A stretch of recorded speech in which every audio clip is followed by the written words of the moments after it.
Okay, it's going to be a review of Armageddon 2006. Once again, this is a SmackDown pay-per-view with Batista on the cover and the second Armageddon in a row where Batista's champion and he does not defend the belt. So they actually promote the main event like it's the first time, two world champions are actually teaming up together. So Batista and Cena team up in the main event to take on Booker T and Finlay. And I was trying to think about this. I'm not sure if that's accurate. I believe... And I could be wrong about this, but I believe before Vengeance 2001, you know what? I'm pretty damn certain. Almost 100% certain that Rock and Austin were both champions teaming up together. Rock was the WCW champion, but at that time they started calling it the world title. And then, Austin was the WWF champion as babyfaces. I think they wrestled Angle and Jericho on the Go Home show for Vengeance. I can't remember whether it was Raw or SmackDown. I think it was SmackDown. But yeah, so I don't think this is an accurate promotion in terms of Batista and Cena, being the first world champions to ever team together. But that's how they kind of sold the pay-per-view. We get a loaded show here. Lots of gimmicks, lots of stipulations. You get Inferno matches, ladder matches, lots of injuries, lots of brutality. You got a last ride match. Crazy pay-per-view. I think they really tried to make up for the lackluster run. We're coming off of 3 god-awful pay-per-views in terms of Cyber Sunday. Survivor Series was bad for a Survivor Series. I'll say that. And then December to Dismember, the ECW show. It's one of the more negatively received. One of the biggest disasters in the history of not just ECW, but I think in pro wrestling as a whole. I mean, that show is very, people hate that show. I mean, it's that might be the worst show in terms of, ratings. I was looking at Cage Match's ratings. That's the only show I think I've ever seen where the rating is actually around the 1 mark from a scale of 1 to 10. It's actually rated a 1, if you could believe that. But hey, man, we're going to get right down to it. We're going back to December 17th, 2006 from Richmond, Virginia, the Richmond Coliseum. We do an attendance here, a little bit over 8,000. We get a pay-per-view buy rate here of 239,000 buys. Oh, I think the buy rate is okay. I think it's a huge step up from the ECW show. The ECW show did like 90,000. This is, 239,000. So it's obviously it's going to be a lot higher than that. But yeah, I mean, it's pretty solid for what it is. I think the most positive number to compare it to, the most positive way of looking at it is it's higher than Armageddon 2004 from 2 years ago. So, give them credit. I think people were, naturally excited about this show. And what goes under the radar from the WWE's point of view, I don't know if they realize this, but I think, this kind of coincided with, coming home for the winter break. So a lot of people will come home from school and they'll actually be able to order the show. I think that's why, the Armageddon spot probably did a lot better than the Turning Point spot. I mean, and trust me when I tell you, I would have loved to have ordered, Turning Point, Angle versus Joe, the rematch over this, but I couldn't because most of the people on just weren't home yet. So I wanted to make that point if anyone was curious why the Armageddon buy rate was so high compared to Turning Point or whatever. I just think Armageddon was in a better spot. But hey, man, let's get right down to it. Lots of gimmicks here. We're going to start off with Kane, taking on MVP in the Inferno match here. So I actually like this. I thought it was cool. Most positive thing I could say about the match is that I just thought it had a good atmosphere. You could just tell the fans were really engaged. It just felt like something to see. Like it had everybody's attention.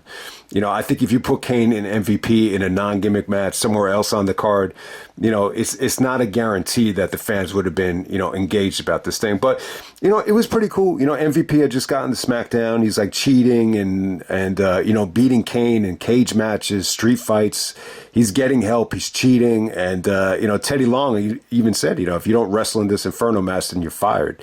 And MVP was a little bit reluctant to do it. So, Kane is a babyface here, so it definitely made sense. So when you look back at the first Inferno match with Taker and Kane, Kane's ring attire was totally different. He was wearing a mask. He had the sleeves. MVP dresses like a Power Ranger, so he's got, a lot of clothing on. So you kind of knew MVP was going to go over. At this point, Kane barely has any clothes on, so you knew he wasn't going to get burned. But, obviously, these Inferno matches, were done over in Japan with, FMW, they did a whole dark side of the ring on it. I think I touched on that at Unforgiven 98 when Taker and Kane had their Inferno match. But, this is clearly not as memorable as, Taker and Kane. They did a couple of these on, they did a couple of rematches on television, whether it be Raw or SmackDown, involving Kane, Triple H. I think they even did a Taker and Kane rematch in '99.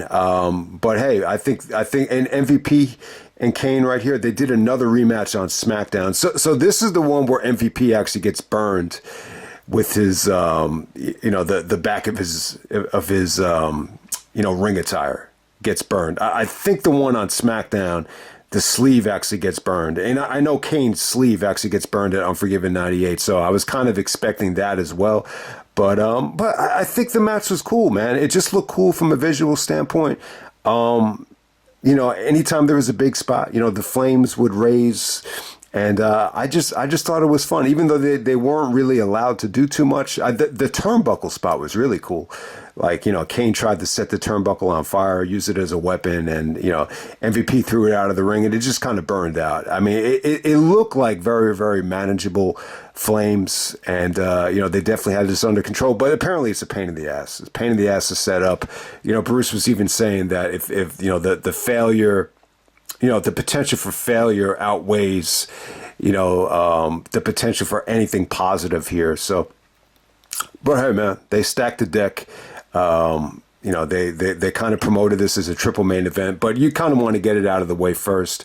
So I see why this went on first. But yeah, I think it's fun. I thought this was definitely a memorable way to start the show. And, good match for MVP as well. I think it was good for his, character development and everything. And just the way the kind of heel he was, I think it made sense to kind of book an Inferno match, because it was really the only thing that can, keep him within the parameters of the ring without, doing anything mischievous or whatever. So it worked out well. Next up, we had the Fatal 4-Way ladder match for the WWE Tag Team Championships. We got Paul London and Brian Kendrick taking on Regal and Dave Taylor. And then we get Teddy Long coming out and basically does the Christmas Vacation thing and says he's going to, give the gifts. He's like a gift that just keeps on giving, and insert Eminem, Joey Mercury, and Johnny Nitro. And then we get the Hardys reuniting. I think the Hardys were on different shows at this time. I think Matt might have been on Matt might have been on SmackDown. Jeff might have been on Raw. But they teamed together here. The Hardys were really over. I mean, Jeff had a great night. I mean, he did some crazy stuff out there. But all right, so with this match right here, it's supposed to be just London and Kendrick versus Regal and Taylor, and so they didn't promote this. I don't think anybody knew what to expect here, but my God, ended up being one of the best matches of the year. I mean, you can't really classify this as a TLC match, but this is up there. This is up there with the TLC matches in terms of the brutality of it, the spots. I mean, it felt like a car wreck. It felt like a crash and burn spectacle right here. But no, it was good though, man. It was I think it was good for Nitro. Nitro really had to wrestle this match by himself. So if you haven't seen this thing yet, the thing that's going to take away, from a lot of the efforts here, it's one of the worst visuals in WWE history. So Joey Mercury actually gets, his face basically gets destroyed here. Like when you see all the blood coming out and you see his eye, you see his nose. I mean, he's very lucky that he didn't go blind. He's very lucky that, I'm not going to say he's lucky at all. I mean, he was unlucky here. I mean, this ruined his holiday season. I truly don't think he ever recovered from this. I mean, he had to wrestle with the mask on for, God knows how long. But so there's a spot in the match, and Jeff was fucking crazy in this match, man. There's almost like a seesaw ladder spot here. So Jeff actually takes the ladder, kind of sets it up by the turnbuckle, and then Matt is there too. So Matt is like fighting with Joey and Johnny Nitro. Nitro's like chin was under it, but he was able to see it coming. When Jeff actually actually sat on the ladder, Joey Mercury wasn't even looking. He was like really kind of, busy with Matt, but he wasn't able to get out of the way. He wasn't able to protect himself. So when Jeff actually sits on the ladder just kind of ricochets and it just jams his face. It goes right into his nose. It breaks his orbital bone. There's a shot of Joey Mercury. His eye just looks like even worse than Rocky in Rocky 1 where that had cut his eye. It looks nasty. It looks like the whole eye got swollen. There's a pool. And Matt Hardy even said there was a sink of blood. It was like a faucet of blood on the outside, lots of blood, and he couldn't even wrestle the rest of the match. They had, Stephanie McMahon had to force him to go to the hospital. They actually put him in an ambulance, and the rest is history. So Nitro has to wrestle the rest of the match by himself. But obviously this is going to take away from the match. And you don't want to see something like that, man. I mean, it was just nasty, man. When you book something like this, you always want to say safety first. For as good as this was, you don't want to see anyone to risk having their face destroyed for the rest of their lives. So I wanted to make that point. But if you could look past that, man, it was a fun match. I mean, Jeff Hardy did some crazy stuff out there. Aside from the spot I just talked about, that seesaw spot, there's actually a spot where he has the ladder set up outside. And he looks like he's going to try to do like a swanton into the ring. And Nitro actually just drop kicks the ladder and Hardy comes down on the edge of the ring apron. That's a pretty crazy spot. But man, it's really a fun match. It really ended up being one of the, definitely the match of the night. And, it might be the best Armageddon match. It's possible. And it's probably like a top 5, WWE match of 2006. Like when you really think about it, Regal and Taylor were pretty good here, man. You don't really talk about Dave Taylor a lot. It was tough to tell how good he was here, but you almost get the impression that he's like more of a European, style guy, very similar to Regal. Regal was, you never really thought about Regal being in a ladder match. So he was afraid to climb the ladder here. He was trying to give Dave Taylor like a piggyback ride anytime they were trying to go up and get the belts. But Regal was good here, though. Like from a wrestling standpoint, he delivered some really nice suplexes here, whether, half Nelsons, full Nelsons, butterfly suplexes. Even him and Taylor actually did some nice double team work, but like not involving ladders at all. So they actually did like the best wrestling in the match. So, give Regal credit. This was supposed to be his title shot, but I mean, London and Kendrick were good here, man. They just moved up the ladder very quickly. They definitely got hurt as well. I think Kendrick got like whiplashed. They did some crazy stuff out there with Matt. They actually double stomped Matt on the ladder. That was pretty crazy. But I mean, when you really think about it, Cole was trying to analyze this like, London and Kendrick are not getting screwed. He's a glass half full type of guy. So this was a chance for London and Kendrick to really solidify themselves and make themselves, tag team champions, or credible tag team champions. And they end up going over. I mean, the ending is pretty cool. You get to see, I think it's London that grabs both belts. Kendrick actually does the sliced bread to Regal, which looked pretty nasty off the top of the ladder. Trying to think, I mean, for a match like this, you would think London would by far, steal the show in terms of spots. Like you would think you would come out of this thing just talking about what did London do. This is, that's how the Please Don't Die chant started in Ring of Honor, because you always just do something crazy. And I think he did take a backdrop off the top of the ladder, but it wasn't anything too crazy. I just thought London and Kendrick, were very mobile. Just the way they were able to get up and down the ladder, man. It was just like lightning quick, man. They were just made for the ladder match. But yeah, man, good match right here. Johnny Nitro put up a good fight. He was a little bit frustrated at the end. Matt and Jeff definitely did their thing. Just a lot of good action, lots of double team moves, lots of crash and burns. Not the prettiest ladder match in terms of, the finesse, but I mean, it's crazy. You definitely had nice variety here too. I think Regal really, blended in well. Just making this feel a little bit different. It didn't feel like 4 teams that wrestled the same style. So it's definitely something to see.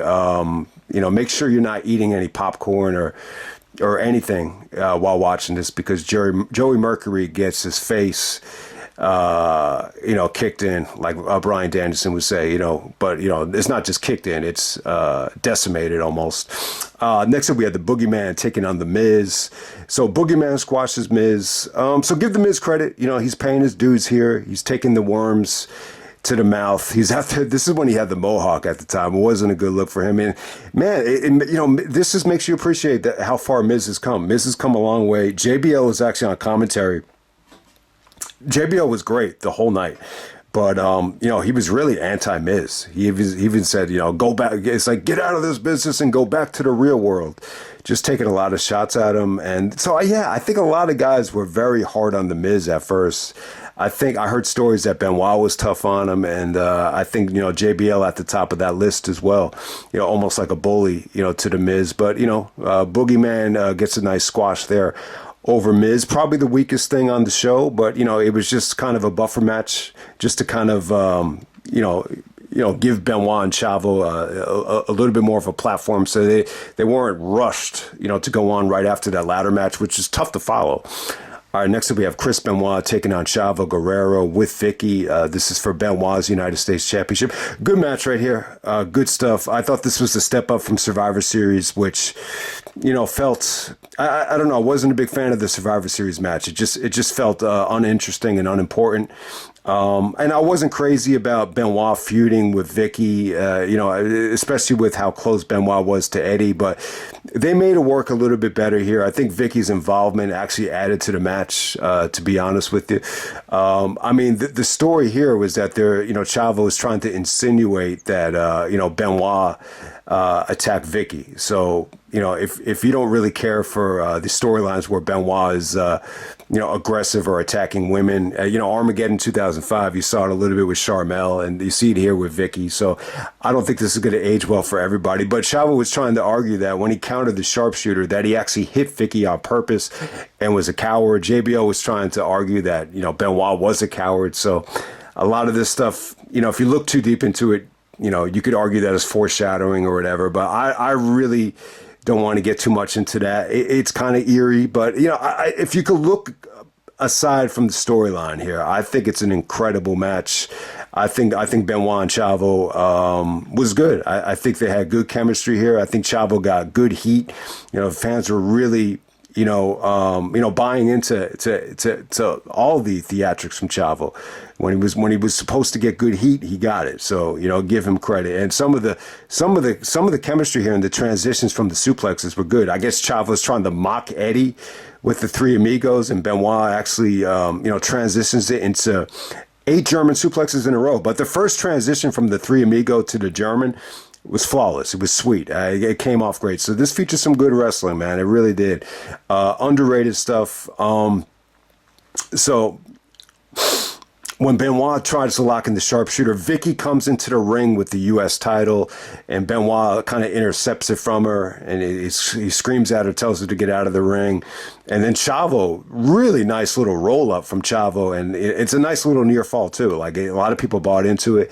Chavo actually exposed, you know, because of the roll up, Chavo kind of leaves his legs exposed, and Benoit just kind of transitions back to the sharpshooter, makes Chavo tap. Good ending, man. Good finish. You know, the crowd was pretty hot for it, you know, considering, you know, what they just went through with the ladder match. So I thought it was pretty damn good. You know, Benoit and Chavo spent a lot of time this last year on SmackDown. Obviously, they got to know each other very well. They were in community. You know, I think Chavo was really the only guy, you know, Benoit was in, you know, contact with, you know, the weekend everything happened. You know, Chavo got the bulk of all the text messages, but, you know, they obviously spent a lot of time together. So on the positive side is it resulted in just good chemistry. You know, I thought this was a step up from the Survivor Series match, but still, like, if you weren't like that blown away and thought they could have gotten more time, or, you know, could have been utilized a little bit better on a better spot, I'm not going to, you know, disagree with that. And then next up, we got Gregory Helms taking on Jimmy Wang Yang. This is for the Cruiserweight Championship. Underrated match. Good match. JBL was awesome here. He's like, these fans are chanting boring. I say bullshit. He's just like, these bloodthirsty fans, I guess they're going to have to start bleeding or setting somebody on fire just to get into the match. So here's the problem with it, man. I think that the Cruiserweight division, you definitely was a step up over the stuff that we saw the last couple of years where it was just ice cold. I think the good thing about this match is Helms, was champion for a while. I think he had been champion since like either the Rumble or No Way Out 2006. So he's been champion for almost a whole year. And he's facing Jimmy Wang Yang, with the fresh gimmick. He's like an Asian or a Chinese, cowboy. Or I don't want to say he's Japanese. I'm just going to say he's an Asian cowboy, which is perfect for Vince because Vince isn't a big fan of the Asian style or the Japanese style. So that's the way around that. You just kind of Americanize him into being some sort of a hillbilly cowboy. It was a pretty unique gimmick, but I wasn't crazy about Jimmy Wang Yang's run in ROH. When you look back at his run in Ring of Honor, like it's funny. They actually put him at WrestleMania weekend. They put him in a match with AJ, Daniels, and Joe. And then you had Jimmy Wang Yang. He just stuck out like a sore thumb. I mean, that's really, the only thing I'll remember about his ROH run. It's not like he had the run that Jamie Noble had where, he resurrected his career or, came in with a lot of juice. But, he was definitely a good fit for WWE. I didn't really see much of a decline or a difference between his ROH style and his WWE style. I thought he was fun here. He was a high-flying guy. Everything here was fun.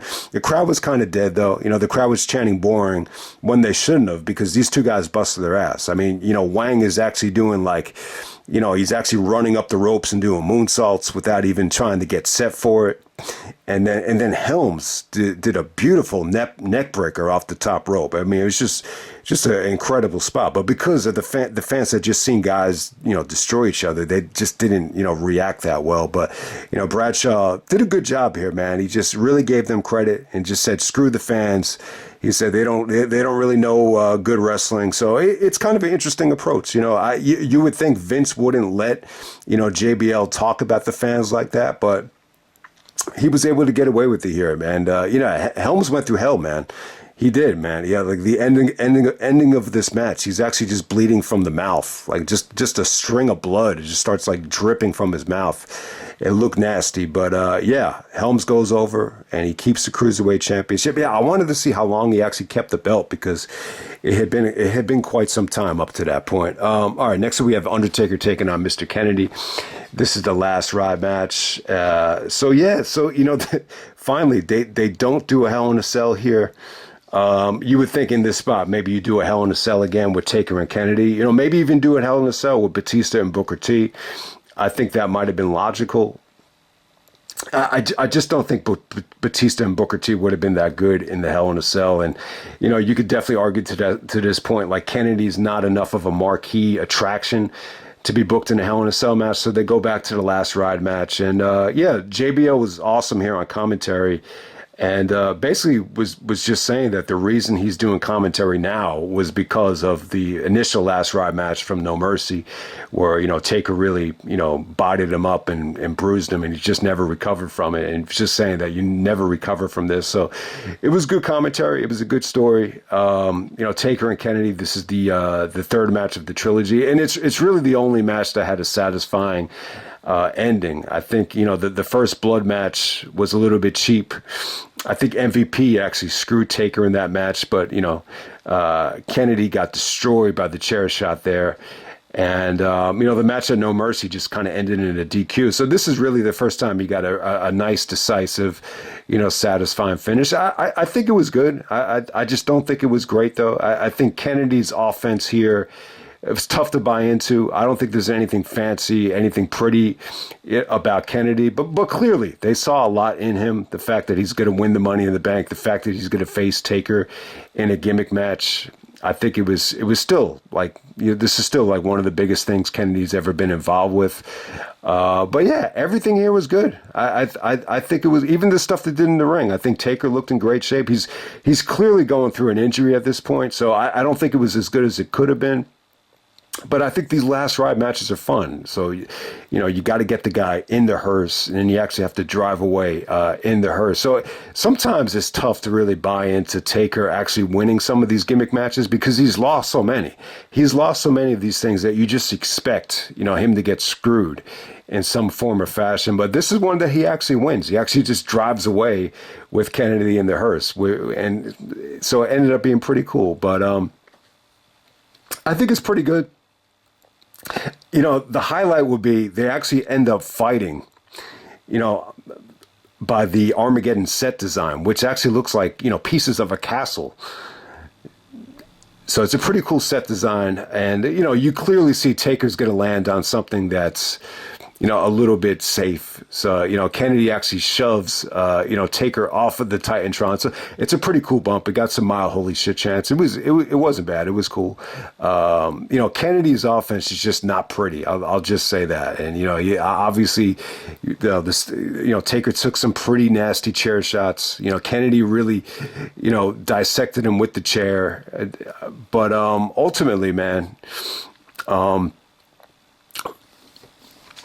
these last round matches are pretty cool, though. I mean, they did some pretty creative stuff where, Kennedy, throws Taker in the back end of the hearse, and then he tries to drive away, and Taker actually comes out the front. I thought that was cool. And then, just the camera angles of Taker actually popping up from behind Kennedy, worked really well this time. Just like they did against JBL. I think these worked even better. But ultimately, I think what you remember this match for is, Taker, hits Kennedy with once again, the unprotected chair shot. It's not as bad as the one from Survivor Series, but it's pretty bad. And then he hits him with the choke slam and then a tombstone on top of the hearse. And then he, safely drives away with it. It's funny, when he was driving away, you were just expecting, something to happen, whether it be you've seen Heidenreich, interfere the last time. So I think a lot of people just expected, something, bogus to happen. But it was okay. I don't think the Kennedy and Taker feud overall, holds up that well. But if you want to pick one match that, stands out, I think the last ride match is definitely one to check out. All right, next up we have the four-way Santa's Little Helpers lingerie contest. We got Krista Marshall, Layla, we got Jillian Hall, Ashley Massaro. Ended in a draw. The guy that played Santa Claus is actually Big Dick Johnson. Didn't come off like a good Santa Claus, and no wonder. But this is just a way for Vince to kind of fantasize and enjoy the women in their lingerie. So there we go with that. The naughty with Santa's.